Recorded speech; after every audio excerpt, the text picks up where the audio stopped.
Fala, meus amores, olha só, o papo de hoje está no ar. E eu, Oceano Paiva, tenho satisfação mais uma vez estar juntinho de cada um de vocês. Muito obrigado por estarem aqui conosco, mas já vou logo pedindo para vocês se inscreverem, curtirem, comentarem, compartilhar e não esqueçam de ativar o sininho de notificações para não perder nada do nosso conteúdo.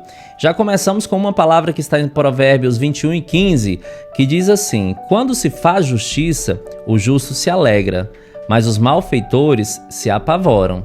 Se você está caminhando com retidão e fazendo o que é certo, tenha certeza que justiça será feita, e aqueles que porventura tentaram atrapalhar a tua caminhada, como dizem no ditado popular, a correria do dia a dia, essas pessoas irão se apavorar, porque irão ver você vencer na vida, você conquistar aquilo que é necessário. Apenas creia em Deus, tá?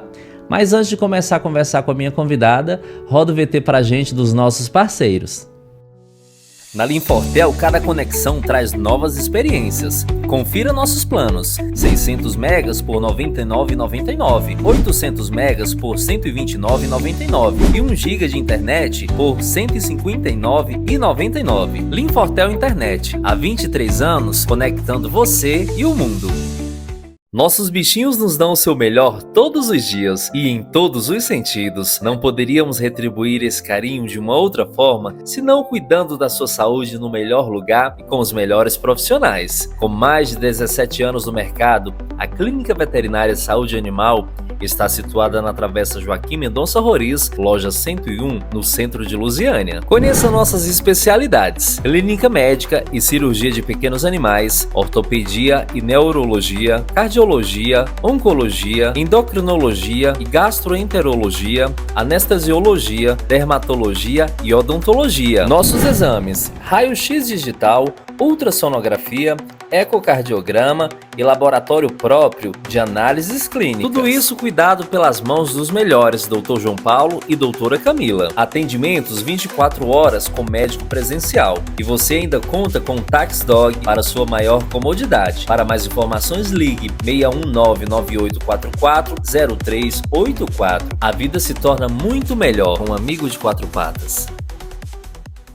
Você gosta de andar bem vestido? Então é com você que eu quero falar. A Outlet Elegância está situada na rua Benjamin Roriz, quadra 50, próximo ao ginásio de esportes no centro de Lusiânia, trazendo o melhor vestuário masculino com estilo, durabilidade e conforto. Lá você encontrará uma grande variedade de roupas casuais, esporte fino e peças em alfaiataria. Na Outlet Elegância você também encontrará peças exclusivas da marca Zarré, marca própria da loja, com diversos calçados, um para cada ocasião. E em breve teremos muitas novidades. Mas não é só isso: óculos, bonés, cintos, perfumes, relógios e diversos outros acessórios você encontrará por aqui. Tudo isso pensando no seu conforto na hora de comprar. E por falar em conforto, você poderá ter acesso às novidades pelo 619-9356-8085. Os atendimentos são de segunda a sábado, das 9 às 19 horas.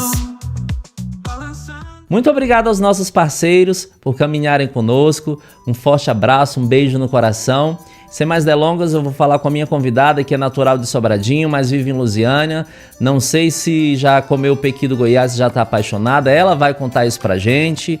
Filha de pais missionários, cristã, apaixonada por sua profissão. Eu falo dela, doutora Priscila Teles, advogada criminalista com atuação no Tribunal do Júri, ação penal, execução penal, tem uma história aí incrível dentro da sua profissão.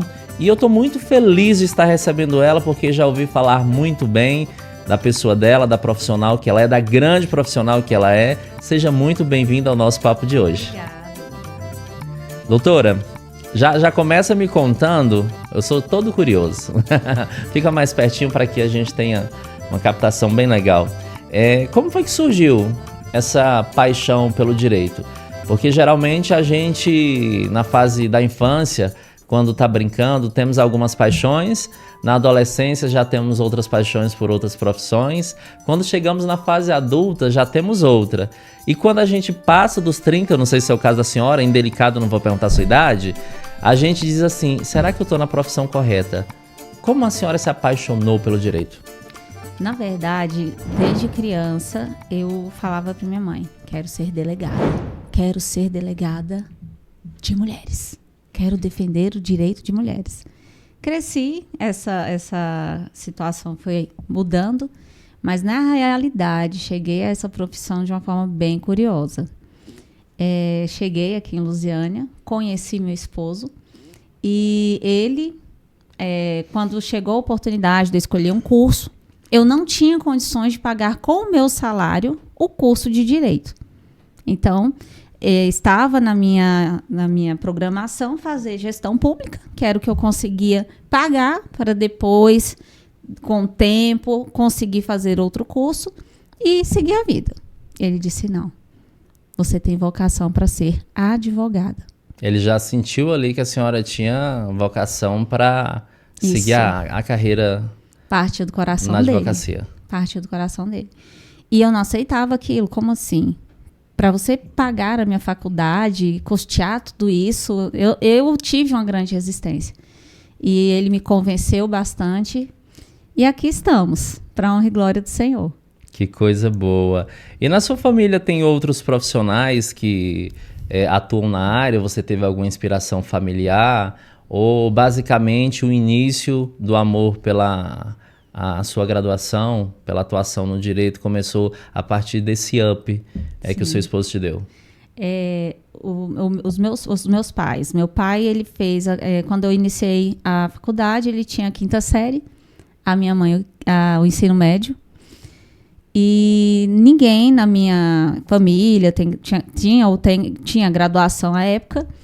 E hoje, o meu pai é graduado em Direito, meu irmão é um excelente advogado e estamos aí. A família, ela acompanhou o meu ritmo depois que eu iniciei a trajetória. Que coisa bacana. Ambos na área criminal? Não, meu pai atua na área trabalhista, meu irmão civilista e tem especialização em Direito Político e eu criminalista. Que legal! Vocês realmente conseguiram fazer uma divisão para montar o escritório. O escritório está recheado ali que você procura todos, dá para atender, né? Que coisa bacana. E no período acadêmico, você teve algum momento de dificuldade? Porque as pessoas às vezes imaginam assim, que por mais que você tenha vocação, que você goste do curso, que tenha uma rede de apoio ali familiar, amigos, uma inspiração, você é acolhido pelo curso, mas na maioria das vezes são tantas coisas novas que você às vezes está no semestre ali, mas a sua cabeça ainda está lá atrás, porque você não consegue acompanhar, academicamente falando, o andar da carruagem. Você teve dificuldades? Na realidade, eu entrei muito apaixonada pelo curso, mas eu enfrentei dificuldades pessoais. Filho pequeno, cuidava da casa. No 2º semestre já comecei a querer fazer estágio, era maluca. 1º semestre eu já estava no tribunal de júri. Vou assistir todos os júris que eu puder. Quero acompanhar, quero entender. Vi ali os promotores, os advogados, aquela roupa. Gente, é isso que eu quero para mim. Então, assim, a dificuldade mesmo foi de acompanhar essa realidade. Isso sem estágio. Sem estágio, malucona. Já cheguei no curso com o vadimeco super antigo. Eu nunca vou esquecer disso. 1º mês de curso, o meu esposo é amigo de um advogado antigo e presenteou ele com o vadimeco de 2002. Aquele negócio pesado, antigo, folhas amareladas. Eu não tinha noção do que era o próprio vadimeco. Não sabia o que era, na verdade. Isso aqui é o livro do advogado, meu bem, meu esposo, todo orgulhoso, né? Peguei aquele livrão preto, na época, bem antigo mesmo. Fui para a faculdade e dali tenho até hoje esse vadimeco guardado. E foi assim, a Toda paixão... vez que eu lembro do nome, eu lembro da Jojo Todinho fazendo o curso de direito dela, toda feliz porque ganhou um presente da advogada dela. Foi assim, bem... Você teve dificuldade de enfiar a cara nos estudos ali? Porque a gente olha para ele e a gente assusta. São quantas páginas que tem aquele livro? Ah, não faço a menor ideia. Todo mês aumenta, né?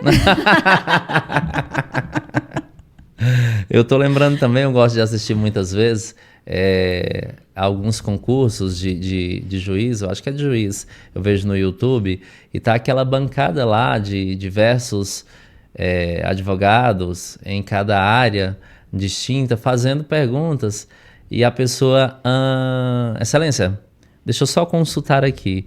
Aí eu fico, meu Deus, é muita coisa para memorizar. Realmente o curso ele é desafiador. Mas se fosse para voltar hoje, você escolheria a mesma profissão para estudar novamente? Sem dúvidas. Sem dúvidas. É a minha paixão. Eu costumo dizer que o meu esposo ele foi direcionado por Deus.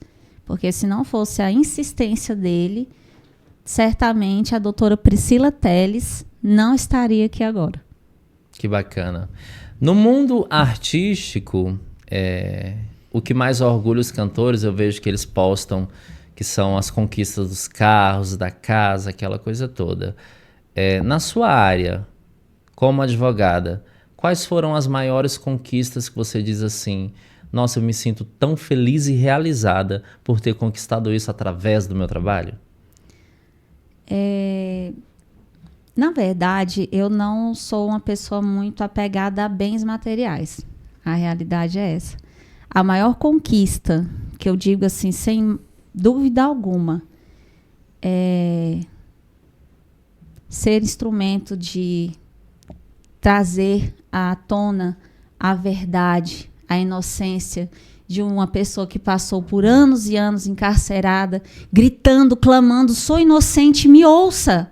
E através do nosso trabalho, a dignidade dessa pessoa ter sido restaurada. Eu acho que, sem dúvidas, essas são as conquistas que levo comigo como troféu.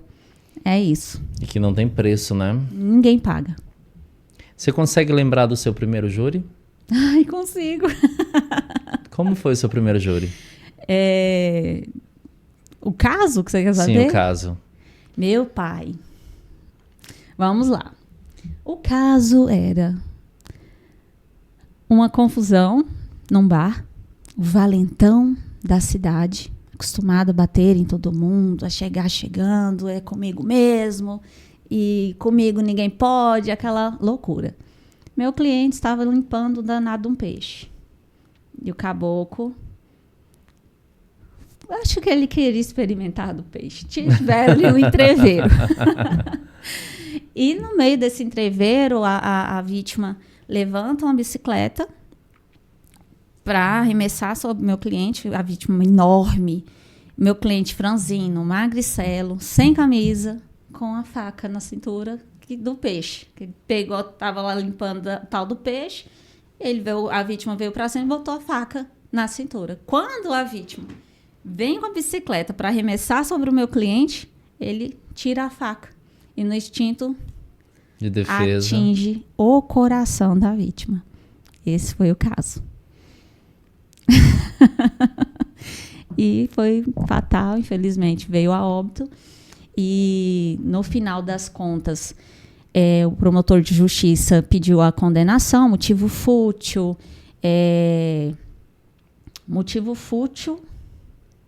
salvo engano, foi só essa qualificadora. No final ficou homicídio simples, né? Como primeiro júri. Para mim foi primário. Sim, foi para mim uma grande vitória. Saiu comigo. Foi lindo. Hoje, com a experiência que tenho, com certeza o resultado seria outro, né? Existem outras circunstâncias que poderiam ter sido trabalhadas ali naquela situação. Mas, para o primeiro júri, graças a Deus, eu comecei com o pé direito, né? Não saiu ali com a condenação da forma que foi proposta pela acusação. Isso é bacana. São esses pontos que fortalecem a nossa árvore profissional, né? Eu costumo dizer que tudo que a gente vai plantando ali, uma hora tem uma das sementes que vai germinar, que vai gerar algo bem legal e vai crescer uma árvore muito grande e uma árvore de conhecimentos. Doutora, e com relação aos colegas de profissão?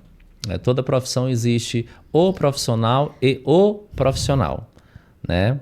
Eu tô vendo, a senhora tomou uma água aí, eu já vou bater nessa tecla. Como é que a senhora lida com os colegas de profissão que, infelizmente, nem todos conseguem respeitar a cartilhinha do bom viver e querem ocupar espaços no âmbito profissional, muitas das vezes, ao invés de mostrar o real motivo pelo qual ele estar ali ou ela estar ali, acaba mostrando outros, mostrando a fragilidade do colega, um ponto que ele não teve de positividade no tribunal do júri, acaba que deixa de ser a cartilha, eu vou apresentar o que eu tenho de melhor, as minhas armas para realmente tirar aquela pessoa de onde ela está detenta, e vai falar do outro para ganhar cliente. Como é que a senhora vê os colegas hoje assim?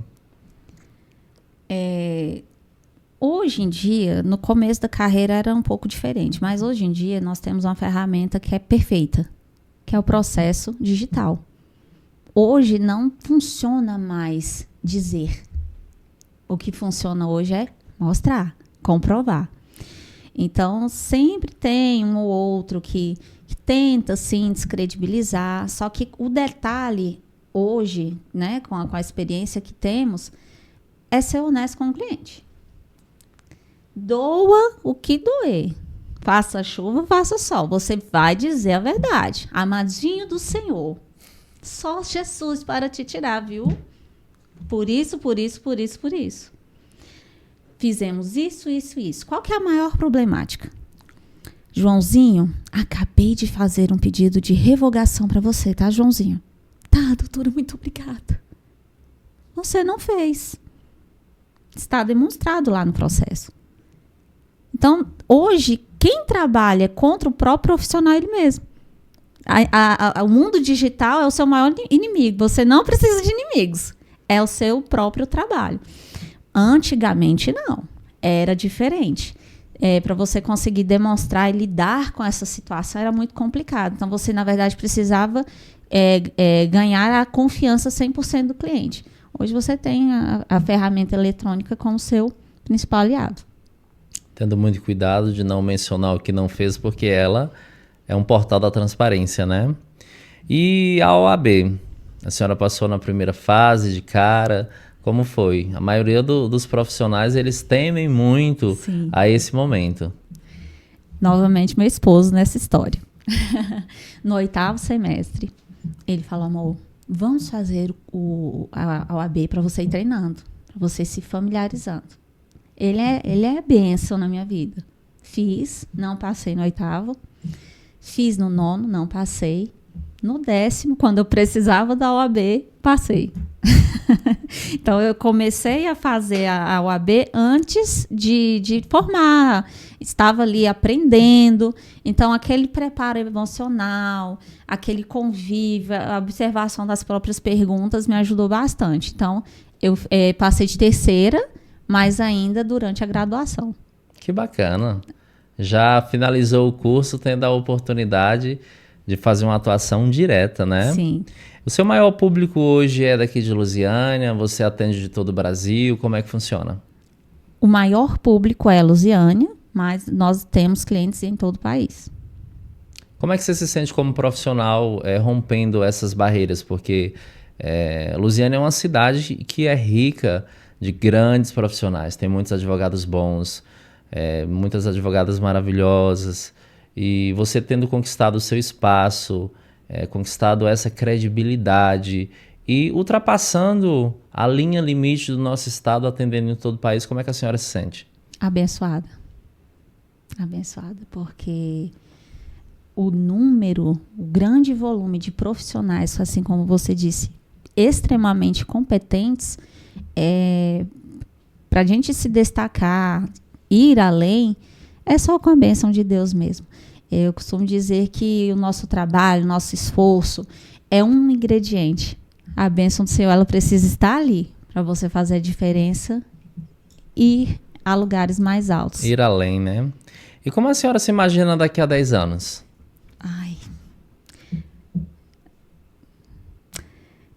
Eu me vejo uma mulher realizada.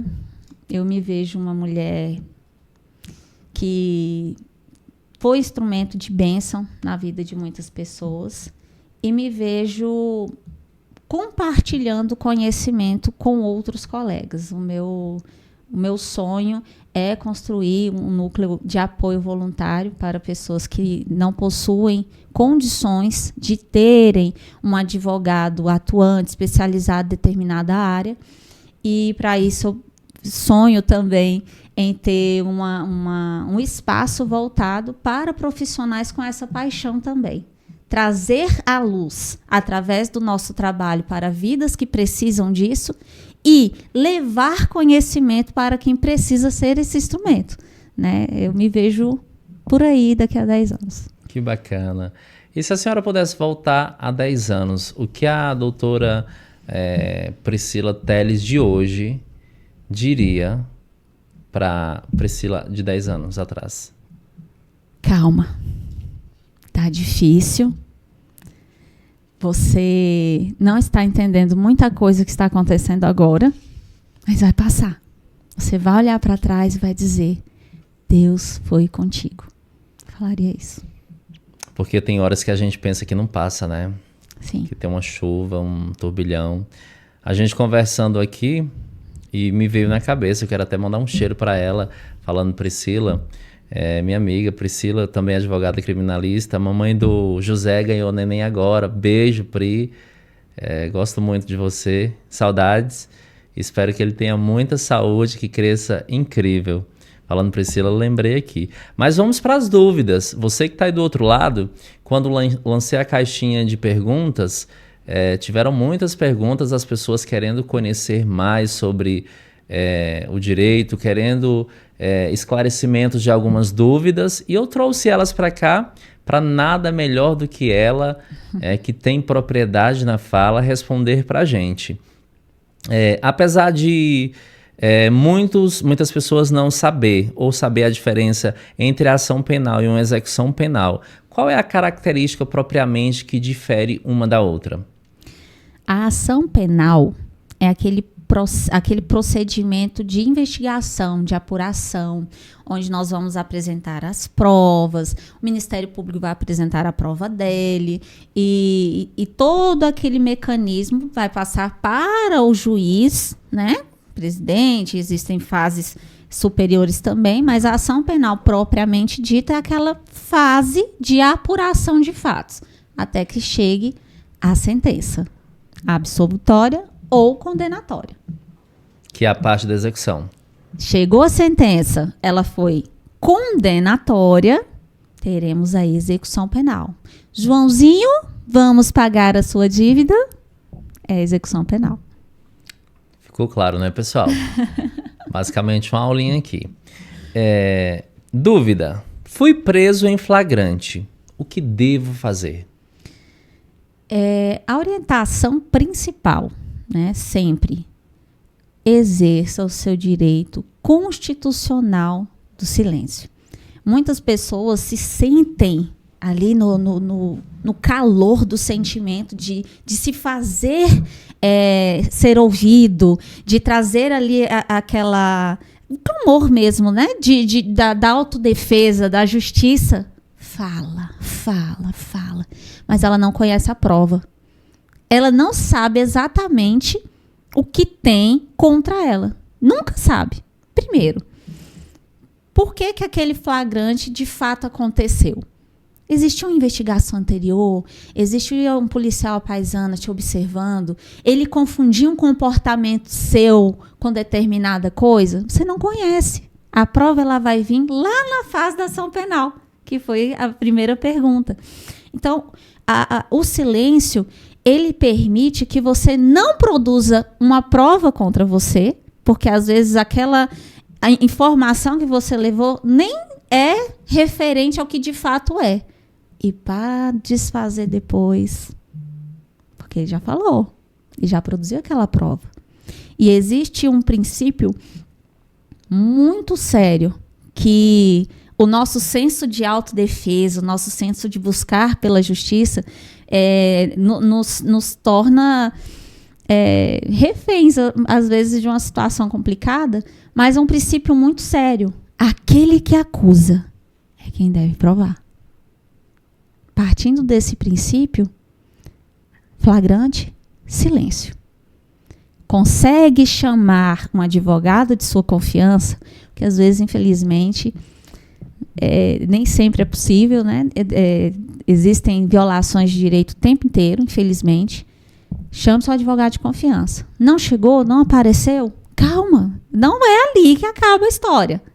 Aguarde, exerça o seu direito ao silêncio, que vai ter mais cenas, né? Vão ter outros capítulos a serem esclarecidos. Essa novela terá muitos capítulos, né? Sim. Mais uma dúvida. Um parente ou um conhecido foi levado pela polícia militar ou civil e não deixaram que ele tivesse contato com ninguém. Num caso como esse, o que deve ser feito? Essa pergunta no sentido, essa pessoa está vendo isso acontecer. Sim. Hoje temos uma ferramenta maravilhosa. Celular. Tenta gravar. No momento certo, você vai conseguir comprovar com essa ferramenta essa violação.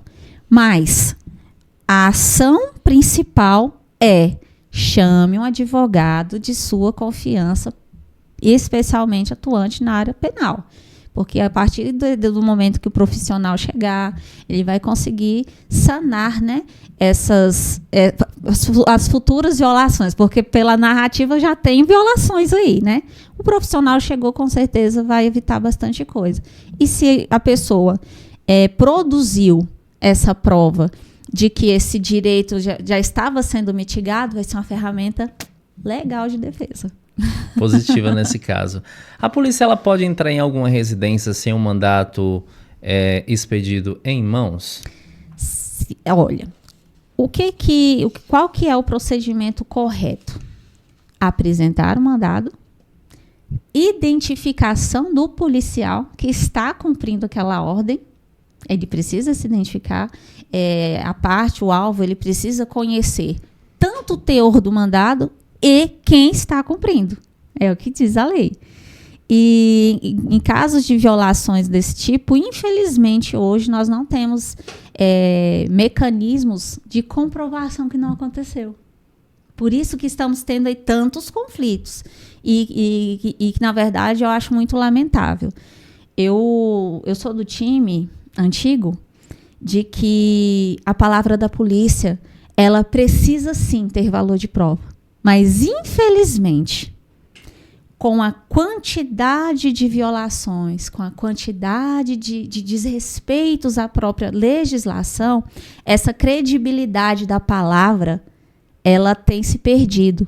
Mas eu tenho dentro de mim, né, a convicção de que podemos, sim, confiar nos bons profissionais. Porque eu, por exemplo, se eu precisar de ajuda, é para a polícia que eu vou ligar.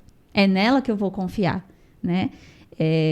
Muitos acreditam e pensam que os advogados demonizam os policiais. Essa não é a minha realidade. Pelo contrário, eu tenho muito respeito pela polícia militar, civil. Eu tenho muito zelo pelo trabalho delas, em razão até da importância delas, né, na nossa sociedade. Mas, assim como temos profissionais na área do direito que estão envolvidos ali na advocacia, temos também os maus profissionais na área policial. E, em virtude disso, temos aí essa quantidade de leis, essa quantidade de jurisprudências, põe câmera, não põe câmera, essa confusão toda, né? E, infelizmente, é por conta de um ou outro que não exerce a profissão da forma que deveria. Pegando esse gancho, a senhora é a favor ou contra do uso da câmera? Eita, olha só. Eu sou a favor. Sabe por quê? Quem não deve, não teme. Também sou a favor. Se eu pudesse ter uma câmera colada em mim 50 horas por dia, 24, né? Então, um dia eu queria 50. Seria uma bênção. A hora do advogado é diferente, não é 24 horas não, é 50 horas por dia, porque são muitas coisas. É verdade. O policial que anda corretamente, o policial que anda com respeito à sua farda, ele queria duas. Se uma falhar, a outra está funcionando. Por que temer? Sou a favor. Isso é verdade. Fui notificado pela polícia para comparecer e prestar depoimento, prestar um esclarecimento. Sou obrigado a ir? Na condição de testemunha? Foi notificado. Sob pena do crime de desobediência. Sim. Eu posso ir sozinho? Posso levar um advogado? Pode ir sozinho, com Jesus no seu barco, mas deve convidar um advogado para te orientar e evitar que seu direito seja violado.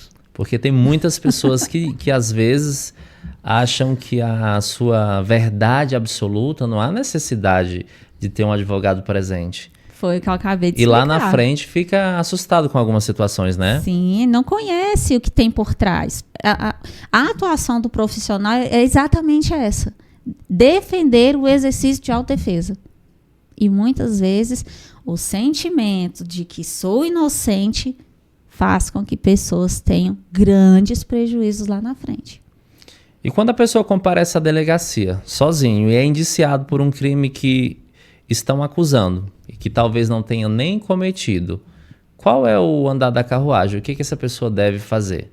Como é que vai proceder, juridicamente falando? É independente. Se a pessoa, se o Ministério Público, né, oferecer a denúncia, concordar com o indiciamento da polícia, da autoridade policial, se ela não tiver condições de constituir um advogado particular, o Estado vai nomear ou um defensor dativo ou vai encaminhar aquela demanda para a Defensoria Pública. O advogado ele é indispensável. Ele vai ser assistido por um advogado. Se ele tiver condições de ter um profissional especializado naquela determinada situação, muito bom. Mas, independente disso, ele será assistido por um advogado. E no caso de não ter um advogado que a família contratou aquele serviço ali, e há essa parte do Estado, qual é o tempo que leva para que ele seja assistido? Pela Defensoria Pública? Pela Defensoria Pública. Pelo que eu vejo aqui, né, na nossa cidade, acompanhando, o defensor, a parte ela é intimada, com prazo de 10 dias para apresentar a defesa dela, e ela vai declarar: tenho condições de constituir advogado? Não tem. Nomeou, a Defensoria Pública vai ter esse prazo para ofertar a defesa da pessoa. Em alguns casos, eu já vi a Defensoria entrar em contato com a parte. Em outros casos, a parte conhece o defensor no dia da audiência. Então, isso é bem relativo. Há casos e casos, né? Vamos lá. Recebi uma intimação do oficial de justiça para apresentar minha defesa. O que isso significa? Exatamente isso. Apresente sua defesa no prazo de 10 dias, normalmente, por intermédio de advogado constituído. Caso não tenha advogado constituído, será nomeado a defesa. E aí o profissional vai produzir a sua defesa de forma técnica. Ele vai analisar o que foi levantado pela autoridade policial, vai observar qual foi o entendimento do Ministério Público, vai entender o que realmente aconteceu do seu lado e produzir aquela defesa escrita para iniciar o procedimento da ação penal, que foi a primeira pergunta feita. Defendendo a categoria, se a Defensoria Pública atua de graça, por que nós devemos contratar um advogado? O advogado particular, ele é mais próximo, né? A demanda da Defensoria Pública ela é muito grande, mas eu digo aqui que é uma atividade essencial para a nossa sociedade. Infelizmente, temos aí uma grande parcela, né, da sociedade que precisa ser assistida pela Defensoria Pública. A diferença é que se tenho condições de ter um profissional que tenha aquela especialização, esse advogado ele trabalha só na área de crime sexual. Ele só defende falsa acusação de crime sexual. Ele só defende tráfico de drogas. Ele só defende júri. A especialização, a amplitude do conhecimento naquela determinada área vai ofertar à pessoa um trabalho, uma defesa eficaz, mais próxima, mais intimista. Enfim, motivo mais especial convidativa, né? Eu estou sendo acusado de um crime que não cometi. O que eu faço? Contrate um bom advogado. É triste demais, é o que a gente mais vê todos os dias, infelizmente. Buscar provas, buscar elementos de que facilite a defesa no sentido de esclarecer, né, a inocência, mas quando estamos tratando de inocentes, na verdade, procuramos dentro da própria prova produzida os elementos que ou deixam em dúvida que de fato foi aquela pessoa, ou vai nos trazer elementos de que tudo aquilo é infundado. É aquela máxima, aquele que acusa que deve provar. Estão vendo aí, né, pessoal? São muitas curiosidades, eu estou pincelando aqui, né? Mas tem muita coisa aqui para a gente conversar. Olha só, o que devo fazer em caso de prisão em flagrante ou prisão preventiva? A prisão em flagrante, ela é aquela prisão imediata. Fui pego no ato. Pegou o celular de Joãozinho, né, Pedrinho? Vai ficar aqui conversando com o delegado. Vai para a unidade prisional. Esse é o flagrante. A preventiva é a análise de todo o contexto que é feita pelo juízo, pelo juiz, lá na audiência de custódia hoje, né? Ele vai analisar as circunstâncias, como se deu esse flagrante, tem ilegalidade, tem nulidade, tem elemento de autoria mesmo, aí ele vai converter a prisão em flagrante em preventiva. Fui intimado pela Polícia Civil, Polícia Federal, para prestar um esclarecimento. Tem alguma orientação que essa pessoa possa receber para que não construa provas contra si mesmo? O ideal é, por intermédio de advogado, né, defesa constituída, defesa técnica, de que o profissional vá até a autoridade policial e tenha acesso aos documentos que formalizaram aquela necessidade dessa oitiva. A partir dessa análise documental, o profissional vai ter um caminho ideal para direcionar essa pessoa. Fala, não fala, fala isso, não fala aquilo. Essa análise prévia é muito importante. Então, mais uma vez, procure um advogado de sua confiança. Indispensável, né? Sempre é. Assim como a senhora mencionou, quero aqui também mencionar e parabenizar o trabalho belo da Polícia Militar do Estado de Goiás, bem como da Polícia Civil também. Os três poderes, eles são indispensáveis, né? Mas é um trabalho muito incrível. Mas assim como existe o bom profissional de conduta ilibada, o profissional ali pontual, o profissional que está para defender o cidadão, tem aquele que nos deixa com uma série de pulgas atrás da orelha. E o questionamento que veio foi: fui abordado numa blitz e o procedimento de rotina pela polícia aconteceu, porém, pegaram meu celular e me obrigaram a passar a senha para fuçar o meu celular. Essas pessoas que passam por essas situações, elas são obrigadas a dar o celular delas? Elas precisam fazer aquilo? Se elas negarem esse pedido, elas estarão batendo de frente com a autoridade policial, ou seja, desacatando? Qual é o parecer técnico do ponto de vista jurídico? Não é obrigado, né? Nem durante essa abordagem e nem depois. Uma curiosidade. A pessoa foi alvo de mandado de busca e apreensão. O Poder Judiciário determinou que ele entregue o celular. A senha não é obrigada. Ninguém é obrigado a produzir provas contra si mesmo. Então, no ato, por exemplo, quando o Poder Judiciário faz esse pedido, intima, chega ali o mandado de busca e apreensão, na hora quando o policial pede que coloque a senha, não é um desacato à autoridade? Não, de forma nenhuma. A ordem é que entregue o celular. Não apenas. E pronto. É uma ordem judicial de que eventual prova seja produzida. É diferente do próprio indivíduo já produzir a prova. É isso. São muitas dúvidas que as pessoas têm que, às vezes, por serem leigas, constroem provas contra si, né? Às vezes nem estaria ali.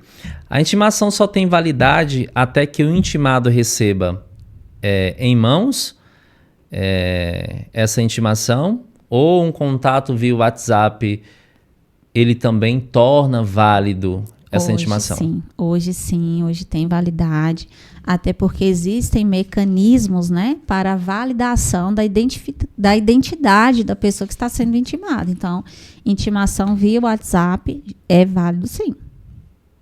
Estão vendo aí, né, Joãozinho, Mariazinha?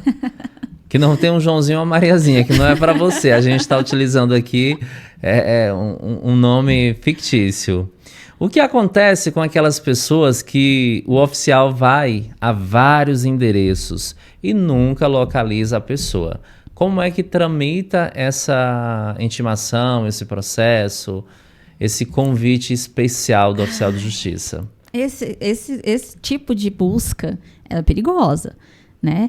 A depender da situação, Joãozinho ou Mariazinha vai ganhar um convite para uma hospedagem gratuita no centro de unidade prisional. Então, tem que ter muito cuidado em mudar de endereço, não informar o Poder Judiciário, não comunicar para o advogado, saiu da cadeia, some do advogado. Tem gente que tem essa coragem. E, de repente, quebrou a medida cautelar. Manter o endereço atualizado. Vai voltar. Outros casos, vai ser determinada a intimação por edital, e o processo vai continuar. A área criminal, a área penal, ela é bem séria. Porque nós temos a necessidade da garantia da ordem pública, a garantia da aplicação da lei penal. O Estado ele precisa garantir que a lei vai ser aplicada, seja para condenar ou para absolver. Mas se o abençoado não aparece, eles têm que dar o jeito que Joãozinho está pedindo, né? Então, tem que ter cuidado. Ninguém me responde. Vamos buscar. Já rapidinho acha. É complicado. Hoje no cenário, doutora, juridicamente falando, o que tipifica uma ação penal inafiançável? Que muitas pessoas acham que tudo hoje tem fiança, mas existem algumas coisas que, de fato, não afiança. Sim. É aquele crime de natureza mais grave, né? Onde porque a fiança é uma medida cautelar. Ou seja, é uma forma de garantir que a aplicação da lei penal vai acontecer. E existem casos graves que a fiança ela não é suficiente para suprir essa garantia. Então, o tráfico, crime de homicídio, estupro, crimes de natureza mais grave, não tem fiança. É o crime inafiançável. Não cabe dentro dessa modalidade de crime essa medida cautelar. Quando nós falamos de fiança, nós falamos de recurso, né? Também pagou ali a fiança. Para onde vai esse dinheiro? Normalmente vai para o fundo penitenciário, mas em alguns casos vai para o próprio Estado aplicar esse investimento em diversas áreas do próprio poder judiciário, penal. Toda essa situação ele é revertido de uma forma... De alguma forma que volte para o mecanismo, né, do próprio Poder Judiciário funcionar. O aprimoramento, as melhorias, etc e tal, né? E como essa fiança ela é calculada? Assim como os advogados eles têm os honorários, né? Como é que uma fiança é calculada? Por exemplo... Joãozinho foi pego fazendo X situação, Mariazinha foi pego fazendo Y situação. São fianças diferentes. Qual é o embasamento do cálculo da fiança? A natureza, a condição econômica e o reflexo que aquela conduta traz para a sociedade. Tudo isso é utilizado para embasar esse cálculo. E a própria lei, ela define critérios para esse cálculo ser realizado pela autoridade policial, que em alguns casos a autoridade policial ela pode arbitrar essa fiança, também pelo Poder Judiciário. Essa é a forma. Sim. É até legal que dá para fazer um equilíbrio, né? Às vezes. Às vezes. Olha só, continuando as dúvidas aqui. Fui depor e deixei de ser depoente e passei a ser alvo de investigação por minha forma incoerente de apresentar a imparcialidade dos fatos. Isso vai me prejudicar muito? Responder uma investigação já é muito complicado, né? Sair de testemunha e se tornar um indiciado, um suspeito, já é complicado. Porque, por um motivo ou outro, a sua palavra ela já entrou em descrédito. Então, você já entra nessa história em desvantagem, que é diferente daquele que não era visto como inocente, ele já chegou indiciado.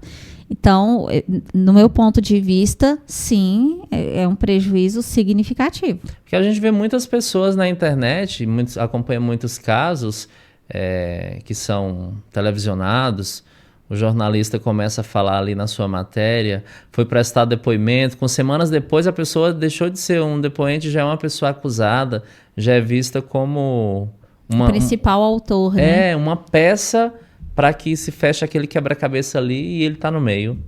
Isso acontece. Isso acontece muito, né? E vamos lá.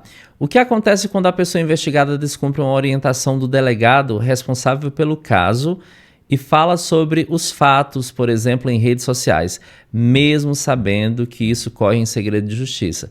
Tem muitas pessoas que eu vejo na internet, acompanho diversas pessoas, casos que acontecem aí que era para estar em segredo de justiça, que não aguenta e vai lá na internet e fala sobre aquilo. Quais são se que essa pessoa tem? Essa situação, na verdade, na minha opinião, né, quando se trata da própria parte que está sendo alvo da investigação, só traz prejuízo para ela. Agora, a grande problemática nesse cenário é quando eu, profissional, detentora do conhecimento jurídico, detentora do conhecimento pleno do que é esse efeito jurídico do segredo de justiça, e comentar um caso que eu sei que eu não posso. A autoridade policial que está dentro de um cenário, de uma operação em segredo de justiça, sigilosa, abre para a mídia, antes mesmo da própria parte conhecer, pode gerar um probleminha legal. Agora, a parte que é o alvo, se ela divulgar determinada situação, ela está falando dela mesma. Então, eu só vejo prejuízo para ela mesma. Então, o efeito jurídico aí é revertido contra ela do assunto que ela responde. Agora, eu não tenho nada a ver com pagode, estou aqui trabalhando, vou falar de algo que eu sei que é segredo de justiça, aí sim é um problema sério, na minha opinião. Mas para ambas as partes? Para a defesa e para a acusação? Para quem está defendendo, para quem está sendo acusado? Eu tenho a minha responsabilidade profissional, eu tenho o meu código de ética. Sim. Então, eu respondo na minha profissão e posso responder criminalmente por abrir uma situação que está em segredo de justiça. E se está em segredo de justiça, existem motivos para isso. Então, é um prejuízo pessoal. É da pessoa, é uma ação pessoal. Eu não posso atribuir à instituição X. Nós somos responsáveis pelos nossos atos. Ação e reação, né? É nesse sentido. Tribunal do Júri. Percebendo que os jurados não leram os autos processuais e na sustentação a acusação traz em sua fala fatos que não estão sendo julgados naquele momento ou até que já foram julgados, como advogada de defesa, por exemplo, qual seria a sua forma de estar se portando diante disso? Porque, por exemplo, eu não sei se posso falar, já fiz parte do Tribunal do Júri, pode, né? Pode. E tinham alguns momentos que eu me sentia... Eu realmente lia. João estava sendo julgado ali por uma ação X e uma reação Y dele, né? O que estava nos autos processuais ali, que a gente leu, o julgamento daquele dia, era tal situação. O passado do João, ele já até cumpriu pena por aquilo. Só que o advogado, a acusação, traz à tona ali na sua sustentação oral tantas coisas para convencer o júri que acaba fazendo a cabeça de muitos não compreender o que está sendo julgado de fato, né? Isso acontece. Voltando para a pergunta, a senhora acha que esse ponto, essa forma, é uma forma correta dos advogados fazerem? Porque tem muitos que chegam lá, bate na mesa, chora, foge um pouco do que era para ser, para ganhar uma causa. E muitas das vezes transforma a cabeça do júri, trazendo para uma realidade que nem é aquela. Falando primeiro como defesa, né? Se o promotor usa a folha de antecedentes criminais, denúncias de fatos anteriores, que não tem nenhuma relação com aquilo, hoje nós temos diversos julgados, inclusive, que veda essa leitura.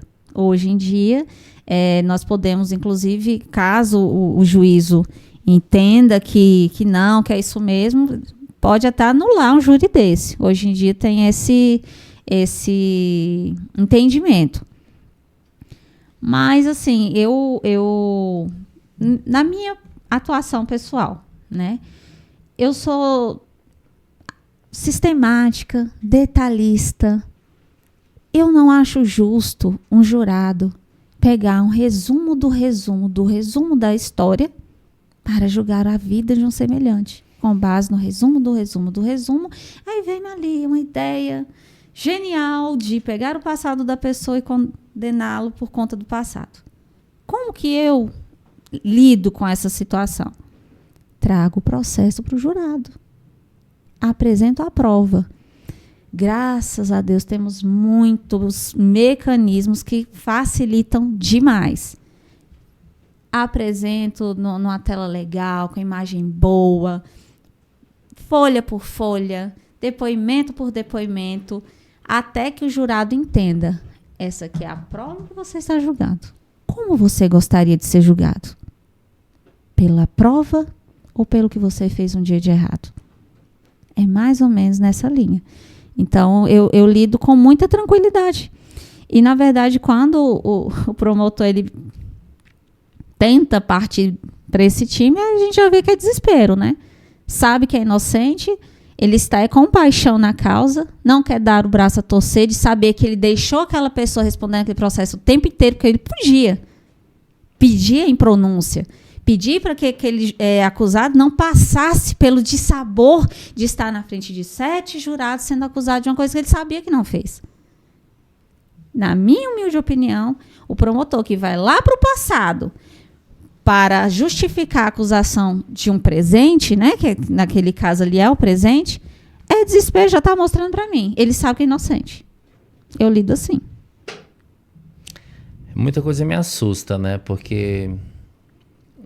também não sei se posso falar essa parte, mas houve materialidade dos fatos? Obviamente que houve. Se está ali é porque houve a materialidade dos fatos. E quando passa o instrumento do sim ou do não, a pergunta é se houve materialidade dos fatos, a pessoa coloca não. Ou seja, temos um espírito vagando por aqui. Isso também me preocupa muito. É verdade. Sabe? As pessoas elas não compreenderam a grandiosidade que é você ser o juiz da causa. Porque os verdadeiros juízes são os júris que estão ali. O magistrado que está ali, ele está ali para sentenciar.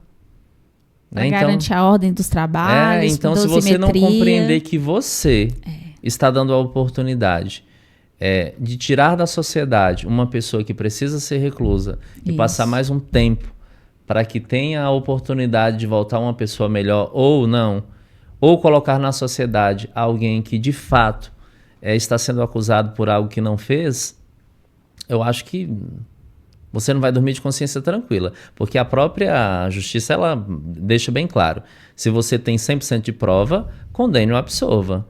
Se você não tem 100% de prova, absolva. Absolva. E na dúvida também absolva. Eu caminho por aí, dormir de consciência tranquilíssima. Li tudo. Estou sendo processado criminalmente. Só por ser processado criminalmente, eu vou ser julgado pelo júri? O Ou júri, depende da natureza? sim, depende da natureza. O júri, ele é para crimes dolosos contra a vida. O crime foi contra a vida humana, sim, vai passar pelo júri. O crime não foi? Não vai passar pelo júri, vai na mão do juiz sentenciante. Diretamente. Sim. Como advogada, o que lhe faz trabalhar arduamente para que o acusado ou acusada tenha uma vida em liberdade? É o valor da causa ou é a paixão propriamente dito e o acreditar que aquela pessoa de fato é inocente? Porque nós temos aí no nosso país muitas pessoas que fazem o seu trabalho pelo dinheiro e na maioria das vezes não quer saber se a pessoa de fato é inocente. Constitui-se provas, mas não quer saber se de fato é inocente. Eu prefiro, falando do júri, né? Defender o culpado. O culpado, ele vai me dar o motivo dele. Eu estou falando de um semelhante. Eu estou falando de alguém que tem os mesmos sentimentos de paixão, de medo, de ódio. Eu estou falando de um semelhante que respira, que tem filhos, que tem família. O que eu faria no lugar daquela pessoa? Então, defender o culpado, na minha opinião, é muito mais tranquilo. O inocente, ele tira o sossego de qualquer um. Porque você não tem nem como explicar por que aquele crime aconteceu. Se ele não fez. Olha que loucura. O culpado, o meu primeiro caso, ele era confesso, foi ele mesmo. Mas ele esclareceu as circunstâncias. Apresentamos todas as testemunhas que presenciaram aqueles fatos. Você, na condição dele, o que faria? Então, defender o culpado, a inocente, não vai do nosso sentimento moral, e sim do dever legal de trazer o direito de defesa. Não, para mim não faz diferença se é culpado ou não, a minha convicção pessoal. Mas quando eu estou falando do culpado, eu me sinto muito mais confortável em fazer defesa, porque ali eu vou fazer o exercício pleno do direito dele, trazer à tona o real direito daquele indivíduo. Então, para mim é basicamente isso. Realmente fazer o que manda a cartilha. Sim. Doutora, como mulher, a senhora já se sentiu diminuída por algum colega de profissão ou até mesmo pelo magistrado da vez, quando esteve no tribunal do júri? E como a senhora lidou com essa situação? Porque tem muitos profissionais que ainda usam das calças para intimidar mulheres no júri. E eu vejo muito na internet, eu gosto de pegar alguns cortes, assistir. A senhora já passou por situação semelhante? Graças a Deus, não.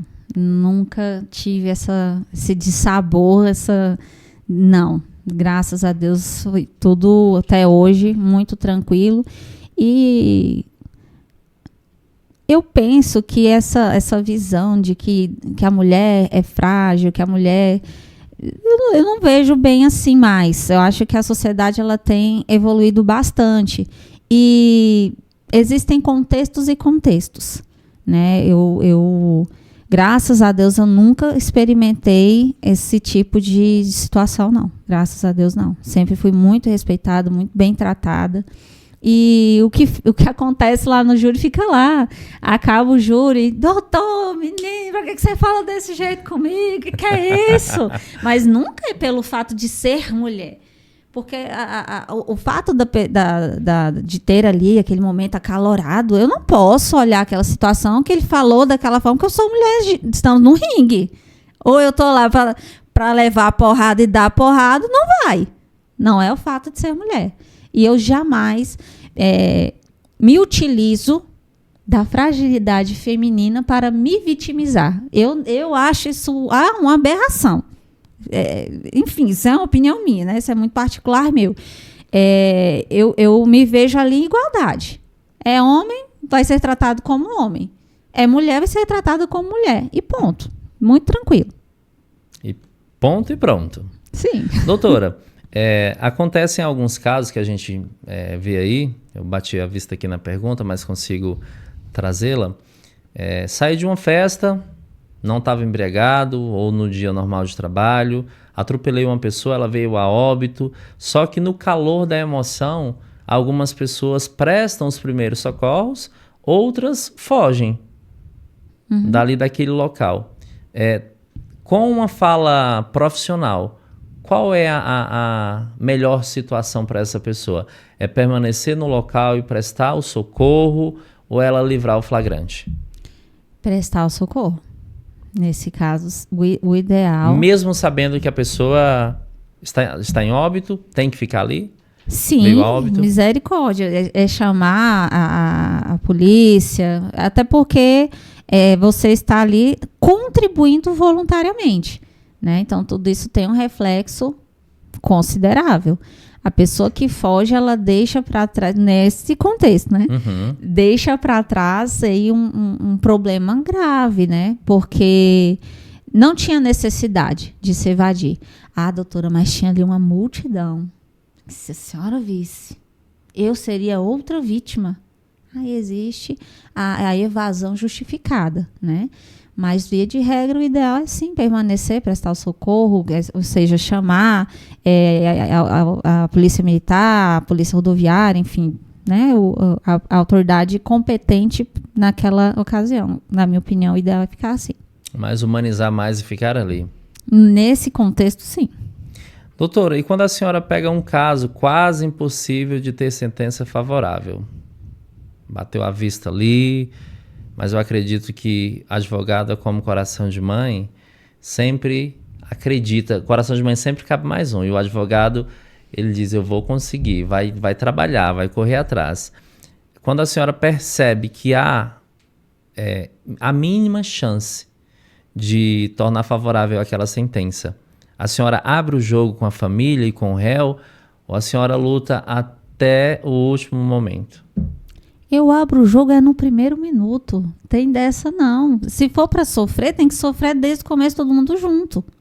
A palavra de Deus diz, vá com a verdade e a verdade vos libertará. Se eu creio e eu prego isso, tem que ser um princípio. Eu sofro junto. Se for para sorrir, eu vou sorrir junto. Se for para chorar, eu vou chorar junto. O problema não é só do cliente, também passa a ser meu. Aí eu vou me tornar outro problema por estar omitindo? Não. É no primeiro minuto. Olha, meu filho, me explique melhor, porque isso aqui tá esquisito, você não tá convencendo nem eu. Bora, abre o jogo, isso aí não tá legal. É a conversa aberta. Advogado e médico, você tem que confiar. Se você não abrir o jogo com o advogado, troca. Não fica com aquele que você não confia. Você não tem capacidade técnica de fazer sua autodefesa. Você não é advogado. Se você não confia no profissional, apenas troque. Liberdade e a vida é o bem que não tem preço. Então, não tem dessa. É verdade pra cá, verdade pra lá, bora junto trabalhar isso daí. Enfrentar, né? A senhora acredita em ressocialização de ex-detento? Absolutamente. Acredito. Por quê? Sou testemunha de vários. A realidade social da grande maioria de pessoas que estão no sistema penitenciário são, sim, propícias a levá-lo até ali, né? Eu não vitimizo, eu não acho que tem ali vítima da sociedade, eu não penso assim. Mas, infelizmente, a realidade deles dificultou, né?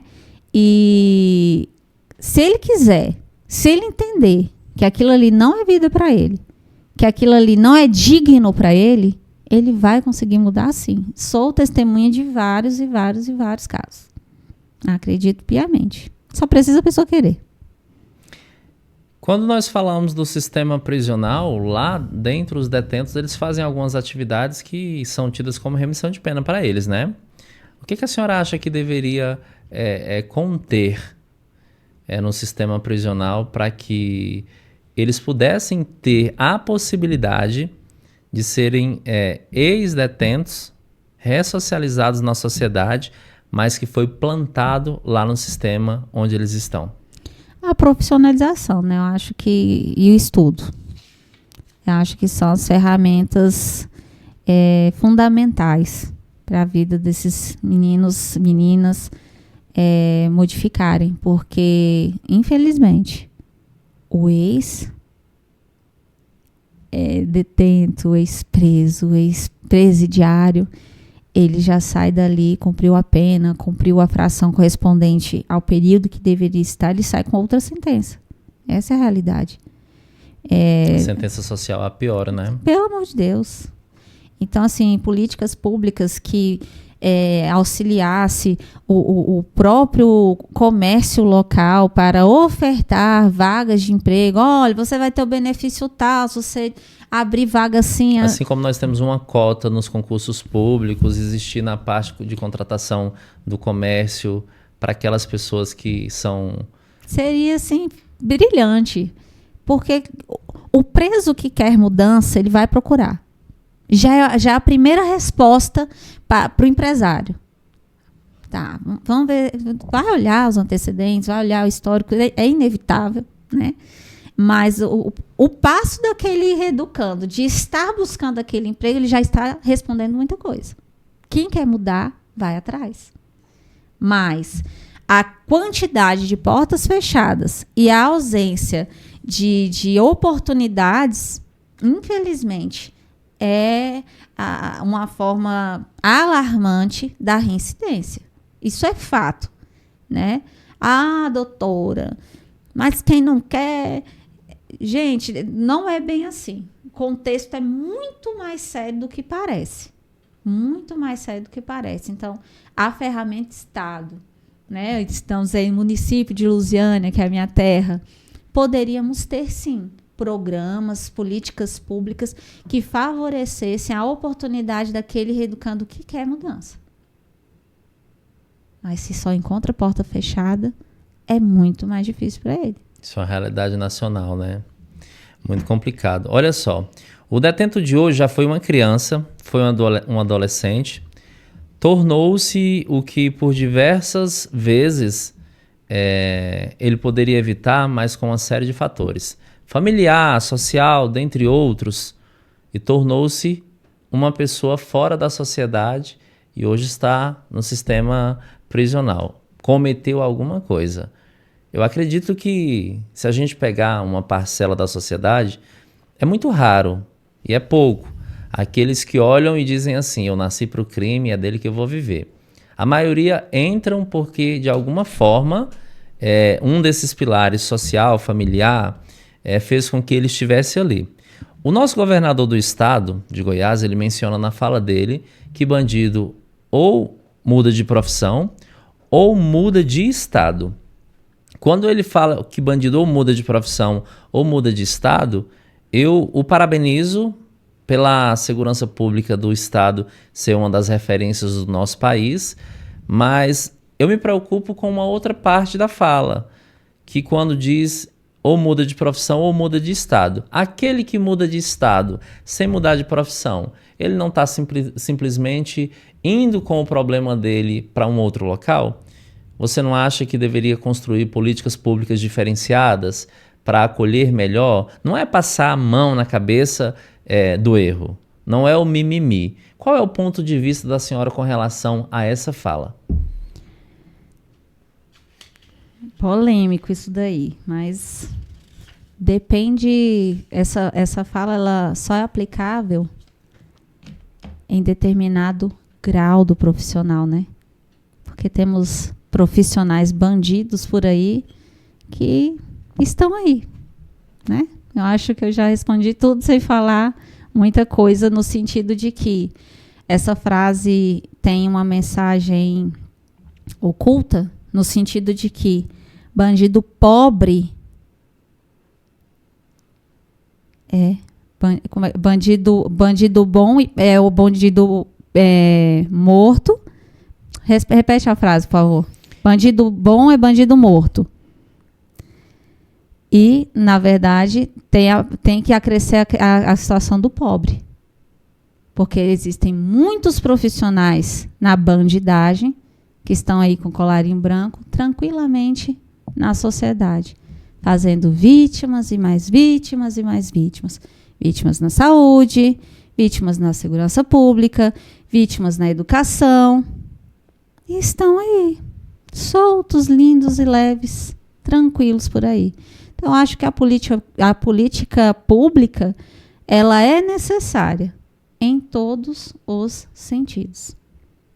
É importantíssima, porque eu consigo ver, eu quero que você esteja do outro lado, que você compreenda que isso não é uma fala de agressão ao governo do Estado. Não. É um raciocínio, um debate sobre uma frase mencionada.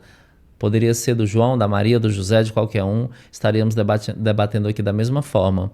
E as políticas públicas, eu percebo que elas não são tão bem pensadas, porque se fossem tão bem pensadas, nós não teríamos tantas reincidências de ex-presidiários, por exemplo. Porque são dois mundos totalmente diferentes. Eu, graças a Deus, nunca tive o desprazer de conhecer esse quartinho, mas eu acredito que a vivência de lá não tem nada a ver com aqui de fora. É um outro olhar quando a pessoa sai, você não é abraçado, você é mal visto. Dentro do seu coração você pode querer a mudança, mas aqui fora o tempo já passou, você vai levar um tempo para se reestabilizar, se ressocializar. Tem que dar F5 no teu HD 24 horas, mas não vai acompanhar o sistema. E a reincidência vai acontecer por conta disso, por falta desse abraçar. Sim. Não é abraçar o bandido, é abraçar a vida que saiu com o desejo de mudança. É aquele que quer. Né? Vamos lá, assuntos da web. Recentemente vimos aí diversas pessoas sendo investigadas por estarem propagando joguinhos de azar. Isso no Brasil. Diversos influenciadores que continuam fazendo. Do ponto de vista da senhora, há um critério para que esses influenciadores sejam investigados? Porque dá para ver que muitos fazem as mesmas coisas dos quais os outros já foram investigados, até já foram presos e aquela coisa toda, e permanecem aí, soltos. Qual é o critério, do ponto de vista da senhora, que está acontecendo aí do poder judiciário, da Polícia Civil, desses policiais, para que chegasse a esses influenciadores e é esse que eu vou prender, é esse que eu vou investigar. E tantos outros fazendo a mesma coisa estão soltos. É um raciocínio lógico.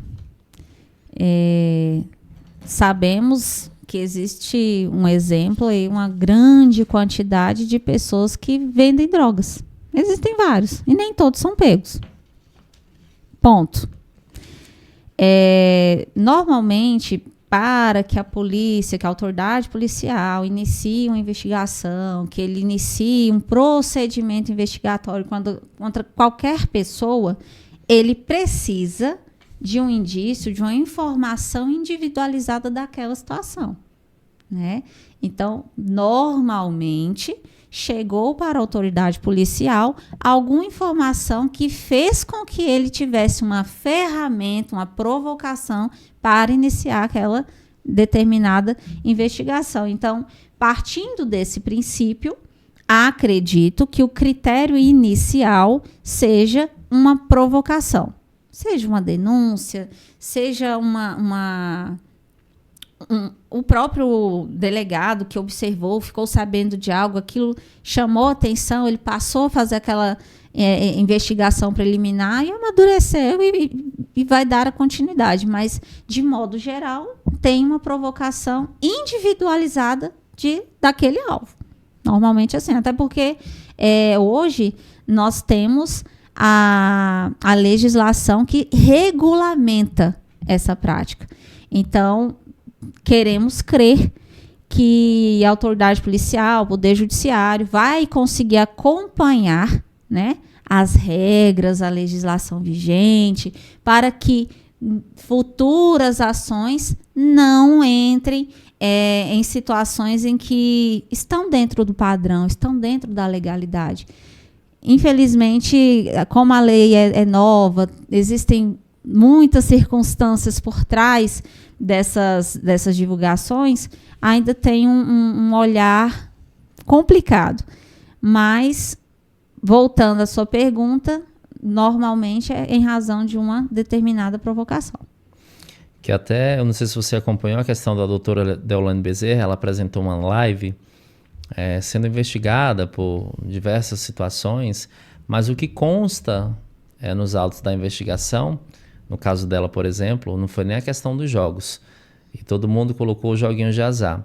Foram parcelas pagas do carro dela, que a acusação diz que foi à vista, em espécie, e ela comprova tudo, as transferências, tudo bonitinho. Ou seja, na live dela, por exemplo, ela disse que só não está passando fome porque a empresa dela não tinha entrado nesse rolo processual todo.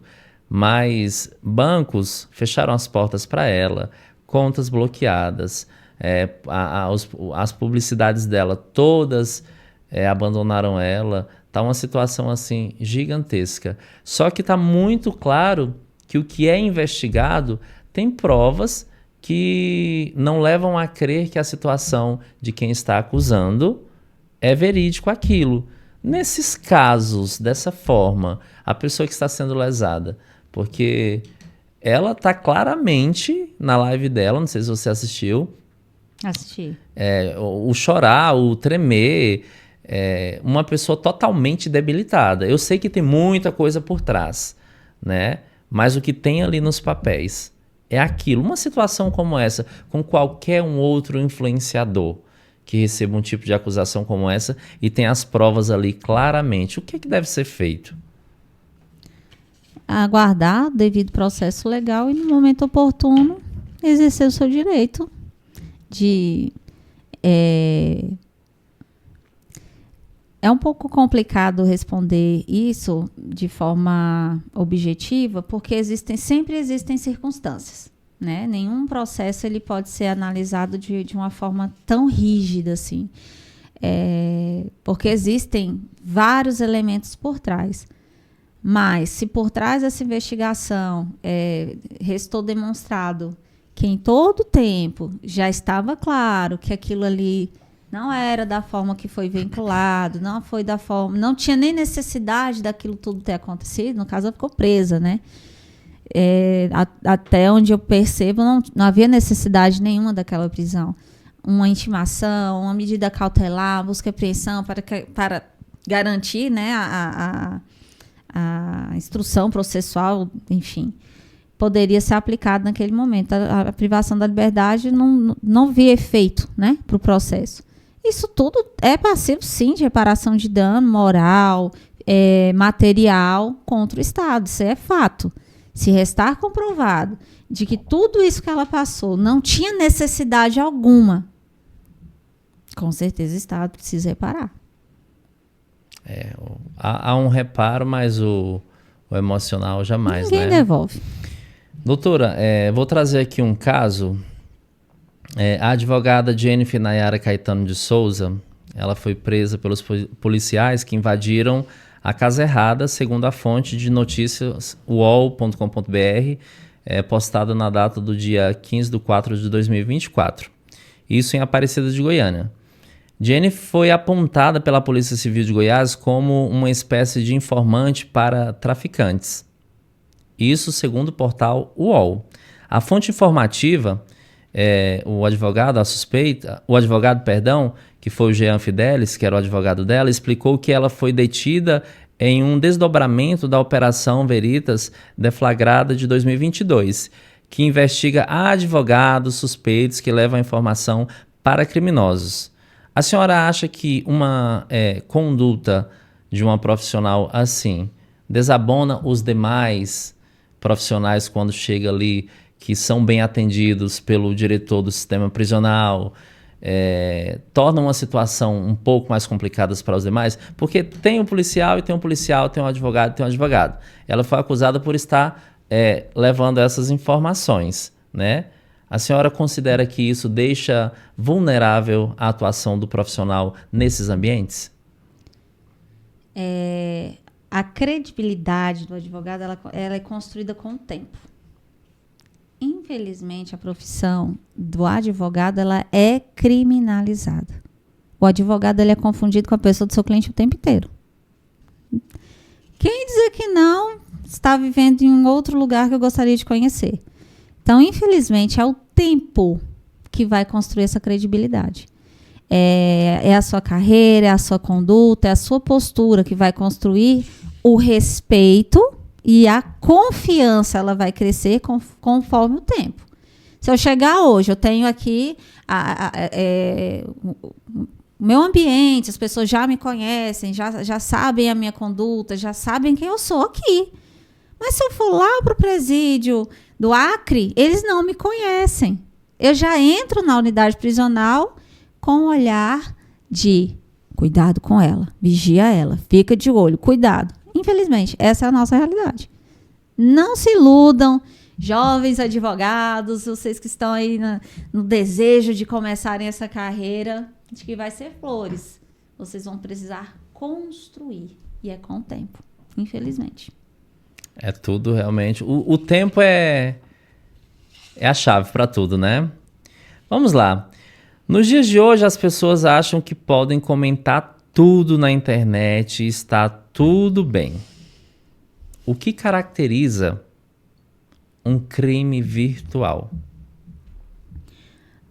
O crime virtual, normalmente, é crime contra a honra, né? Existem vários tipos de crime virtual, mas o de falar, né? O tal do senhor das palavras. Que acha que pode tudo. Gente, injúria, ameaça, difamação, calúnia, não necessariamente precisa acontecer por trás de um IP, né? Hoje nós conseguimos derrubar com muita facilidade. Chega lá, oi, você que tem uma facilidade muito grande de ofender o colega na internet, venha comigo até a delegacia, vai ser assim. Te achei. Te achei, amor. Não existe essa história que você está escondido. Internet não é terra sem lei. Crime contra a honra é problema. Você vai ter dor de cabeça. Vigia a língua, né? Tenha Jesus no coração. Para que ficar dando opinião de cunho criminoso? Fulano de tal é acostumado a vir aqui no meu salão. Ela me roubou. Às vezes ela está falando de um copo descartável que a pessoa levou a mais. Nem é roubo, né? Mas ela já fez uma imputação criminosa. Crime, calúnia. Então, a internet, ela pode gerar uma dor de cabeça talvez ainda maior. Porque a depender da quantidade de pessoas que teve acesso àquela injúria, aquela calúnia, aquela difamação, a circunstância para a pessoa que cometeu é muito maior do que ter batido boca ali no salão da Joana. É melhor ficar tranquilinho. A internet é complicado. Então, e não é terra sem lei, né? Não. Meu Deus do céu.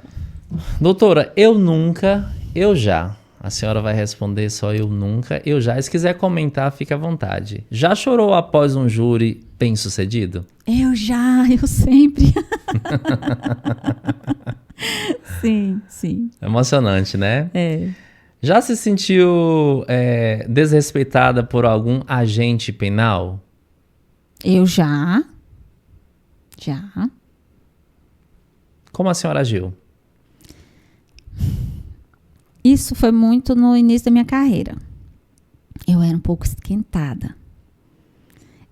Aquela pessoa assim, que defende o direito dos outros, imagina o seu próprio direito, né? E não agi bem. Hoje eu graças a Deus, não passo mais por isso, que foi o que eu expliquei, né? Construir. Mas naquela ocasião não agi bem, eu fui desrespeitosa também, eu troquei aquele carinho, né? Não foi legal. Mas hoje eu teria uma outra conduta, teria tentado entender o que de fato aquela pessoa estava entendendo, sentindo, teria tentado esclarecer melhor aquilo que eu estava fazendo. E, caso aquilo persistisse, procurava o superior hierárquico, faria uma representação na corregedoria, da forma que tem que fazer. Bater boca, hoje eu não bato boca com ninguém. Mas na época eu bati. A senhora já defendeu, em um caso, um réu X e ganhou o processo. E quando voltou para assistencializar, ser advogada de um outro cliente, lá no mesmo ambiente, a senhora viu aquele que tinha perdido o processo para a senhora e a senhora se sentiu mal lá? Eu nunca. Nunca? Não, eu acho que eu nem entendi sua pergunta. A senhora está aqui no tribunal do júri, defendendo o João, e aqui está a Maria. Ganhou essa situação. Esse voltou para ficar guardadinho.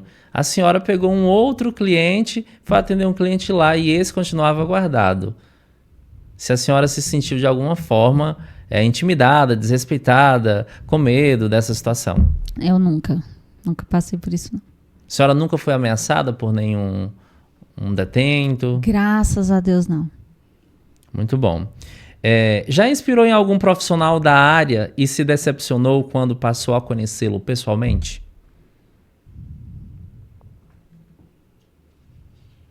Eu já, mas não me pergunte quem não. Eu já.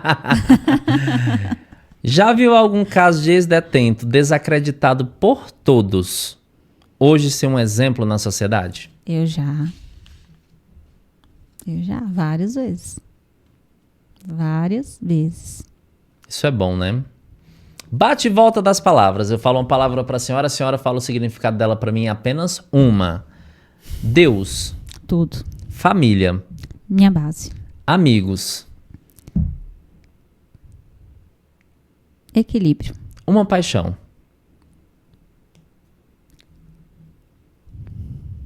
A minha profissão. Um filme. O Poder e a Lei. Muito bom. Uma novela. Não dá tempo pra assistir não, né, doutora? Lembrei que de Chiquititas, mas nem assisti tudo.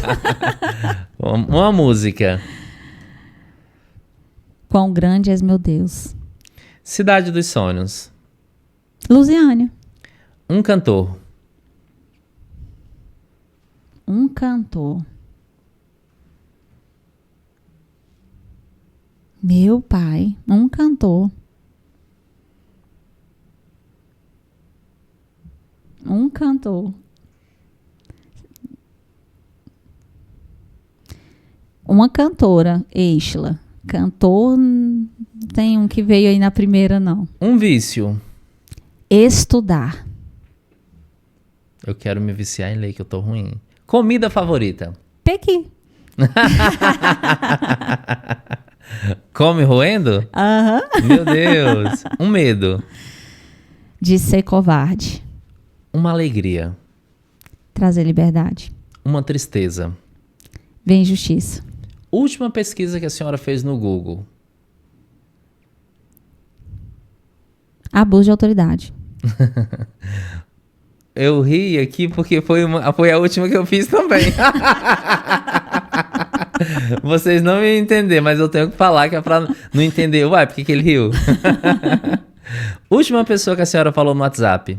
Meu esposo. Time de futebol. Flamengo. Comida favorita, sem ser o pequi. Bucho. A buchada? De boi. De boi. A comida que você mais detesta? Giló. Giló? É horrível. Doutora, passa voando, né? O papo da gente, a gente tá do lado do outro, mas como quem chega aqui no papo de hoje não somente responde, na verdade a gente troca ideia, que a intenção mesmo é conversar, também faz perguntas. A senhora tem direito a fazer 3 perguntas daí para cá para mim. Qual é a sua visão sobre o advogado criminalista na sociedade? Eita! Deixa eu tomar aqui uma água. Tô brincando, eu vou ser bem direto. A minha visão sobre o advogado criminalista na sociedade é da seguinte forma.